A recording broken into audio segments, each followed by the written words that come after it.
afternoon at the hotel where I worked as a front desk supervisor. The place was packed. Tourists, business travelers, families wrangling kids. And when the hotel is full, my job gets harder. Lines get longer, patience runs thin, and inevitably, a Karen materializes from the ether like she was summoned by chaos itself. And this time, she wasn't just any Karen. She was the type of Karen who made you question humanity. I first noticed her while checking in a sweet elderly couple. They had driven from 3 states away, smiling the whole time, happy to finally take a vacation. As I went over their reservation, I saw her out of the corner of my eye.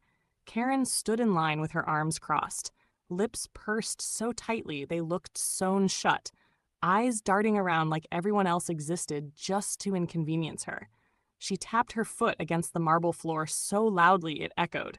Then came the exaggerated sighs, the eye rolls, the muttered complaints about how ridiculous this place is, and why can't they hire competent staff? I ignored it, focusing on the couple, but Karen didn't want to be ignored. "Hello!" She suddenly barked, startling the elderly woman in front of me. "I've been waiting for 10 minutes. I glanced at the clock. She had been waiting maybe 3. "Ma'am," I said politely, "I'll be with you in just a moment. Thank you for your patience." That was apparently the wrong thing to say.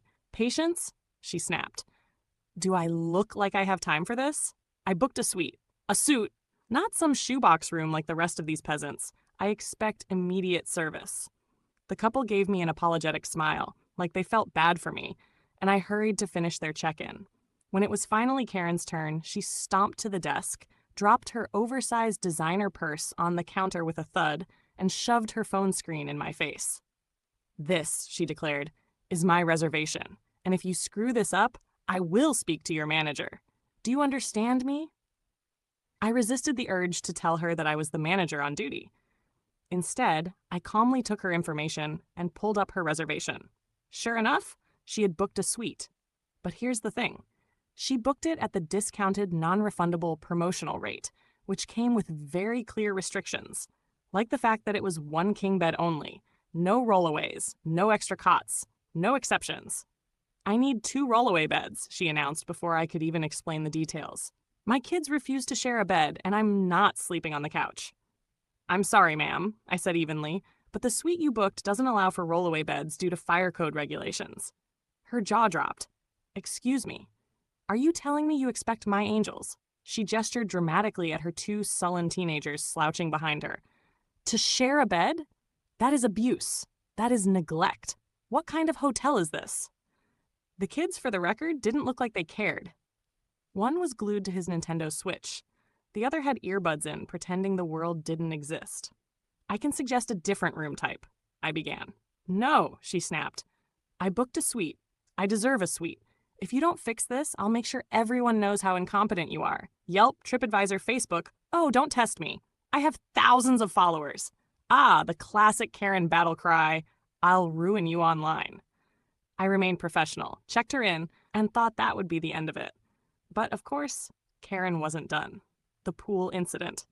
The next morning, as I made my rounds in the lobby, I heard shouting from the pool area.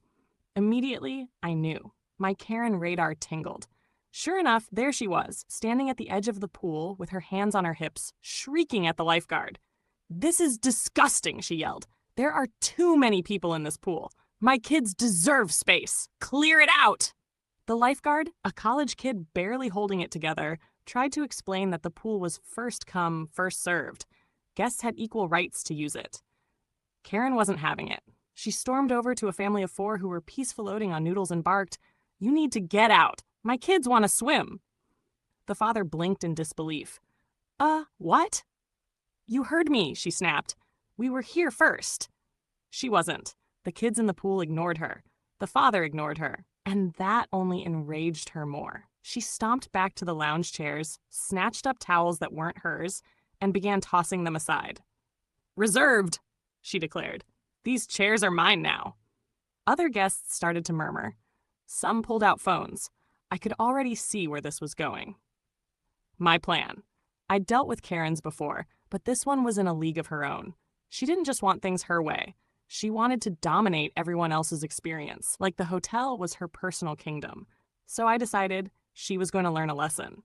I documented everything: her tantrum at check-in, her pool meltdown, her complaints to housekeeping. She'd already called 3 times claiming her towels were too scratchy. Every single incident went into her guest profile. And then I called the general manager. "Hey," I said, "we've got a situation. I think it's time we enforce the disturbance policy." He sighed. "Already?" "Already." The policy was simple. Any guest who caused repeated disturbances could be asked to leave, but we rarely used it unless someone really, truly deserved it. And Karen? She deserved it. The breaking point. The final straw came at breakfast. Karen marched into the buffet area, piled her plate high with bacon, eggs, and waffles, then marched right back to the counter and slammed the plate down. "This is cold," she bellowed. The breakfast attendant, a sweet older woman named Maria, tried to explain that the food was fresh, but Karen wouldn't hear it. She demanded a private meal cooked just for her family.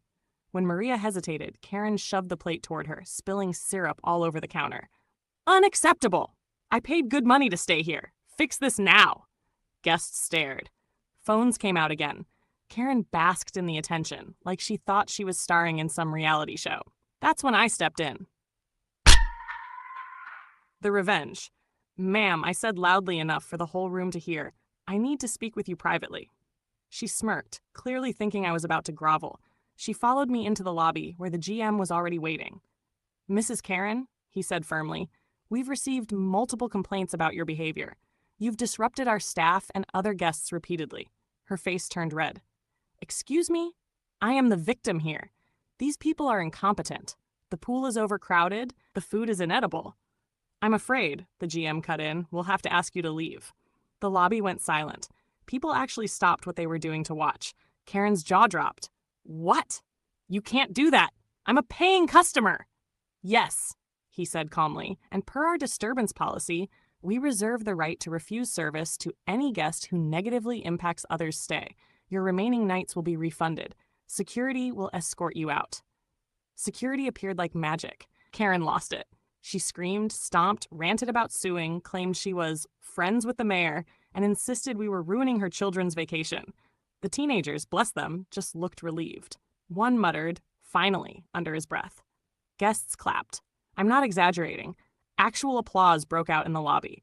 Phones recorded the entire scene. Karen, red-faced and shrieking, being escorted out while dragging her overstuffed purse and yelling about writing the worst review this hotel has ever seen. It was beautiful. The aftermath. Later that evening, I checked social media out of curiosity. Sure enough, Karen had left a 1-star review, ranting about how we were tyrants who discriminated against her family. But guess what? Other guests who had been there jumped into the comments. "I was there too," one wrote. "This woman was out of control. Staff handled it perfectly. Yep, saw it happen," another posted. "She got what she deserved. Her attempt to destroy us backfired spectacularly. And best of all, corporate flagged her account. She was banned from booking with our hotel chain ever again." Epilogue. Sometimes, in hospitality, you don't get to see karma in action. You just swallow the abuse and move on. But that day, watching Karen get escorted out while an entire lobby applauded, that was the sweetest revenge of my career. And I'll never forget the look on her kids' faces.